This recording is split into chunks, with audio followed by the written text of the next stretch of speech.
በስመ ሥላሴ በስመ አብ ወወልድ ወመንፈስ ቅዱስ አሐዱ አምላክ። በስመ አብ ወወልድ ወመንፈስ ቅዱስ አሐዱ አምላክ። በስመ አብ ወወልድ ወመንፈስ ቅዱስ አሐዱ አምላክ አሜን። በአብ ስም በወልድ ስም በመንፈስ ቅዱስ ስም አሐዱ አምላክ ኢለ አሜን። በቅድስት ድንግል ማርያም አማላድነት ተማሕፂነ ብኩሎም ቅዱሳን ተራዳእነት አሚነን ተማሕፂነን ዝምር ክንደይ ትፈትወኒ ጎይታየ ዘይከም ግብረይ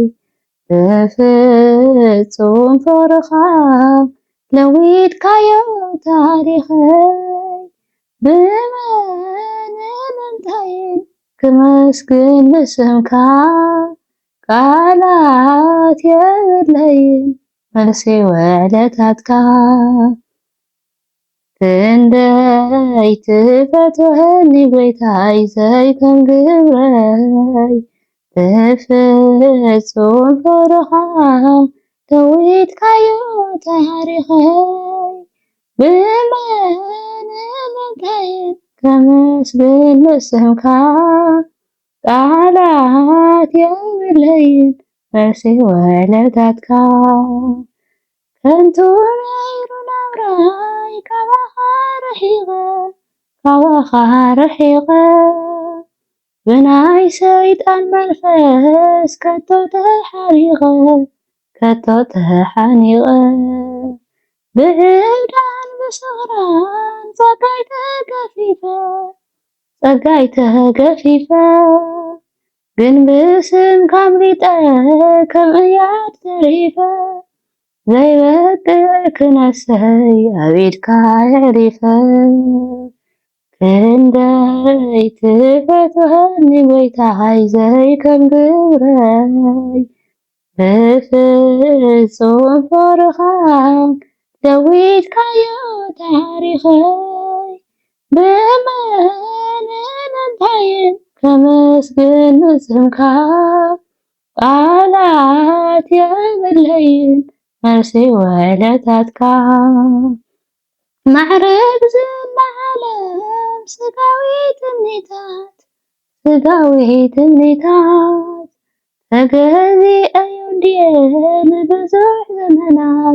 ንብዙሕ ዘመናት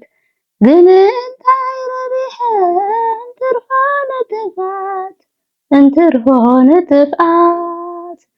ኣባኻ እዩ ዘሎ እቲ ጣዕሚ ህይወት ጎይታየ ሰዊዕካኒ ብፍቕሪ ብምሕረት ክንደይ ትፈትወኒ ጎይታየ ዘይከም ግብረይ ብፍጹም ፍቅርኻ ለዊጥካዮ ታሪኸይ ብመንን እንታይን ከመስግን ንስምካ ቃላት የብለይን መልሲ ውዕለታትካ ፍቅርኻ መሊኡ ውሽጢ ኣካላተይ ዘምር ይብለኒ ኣሎ ተመሲጡ ልበይ ነዛ ዓለም እኳ ብዙሕ ዝወደስኩ ከመይ ዘይዝምር ንስምካ እናልዓልኩ ብረድኤትካ እንድየ ኣብዚ ዝበፃሕኩ ክንደይ ትፈትወኒ ጎይታየ ዘይከም ግብረይ ብፍጹም ፍቅርኻ ለዊጥካዮ ታሪኸይ ብመንን እንታይን ከመስግን ንስምካ ቃላት የብለይን መልሲ ውዕለታትካ ክንደይ ክተፍቅር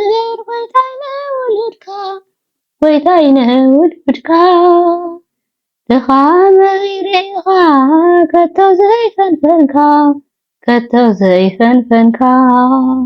ንርኽሰት ልሳነይ ብጸጋ ቀቢኻ ሰባት ክግረሙ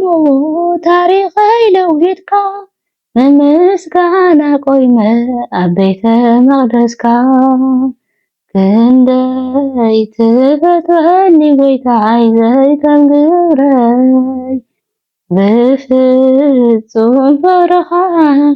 ለዊጥካዮ ታሪኸይ ብመንን እንታይን ከመስግን ንስምካ ቃላት የብለይን መልሲ ውዕለታትካ ክንደይ ትፈትወኒ ጎይታይ ዘይከም ግብረይ ብፍጹም ፍቅርኻ ለዊጥካዮ ታሪኸይ ብመንን እንታይን ከመስግን ንስምካ ቃላት የብለይን መልሲ ውዕለታትካ ወስብሐት ለእግዚአብሔር ልዑል ወለወላዲቱ ድንግል ወለመስቀሉ ክቡር አሜን።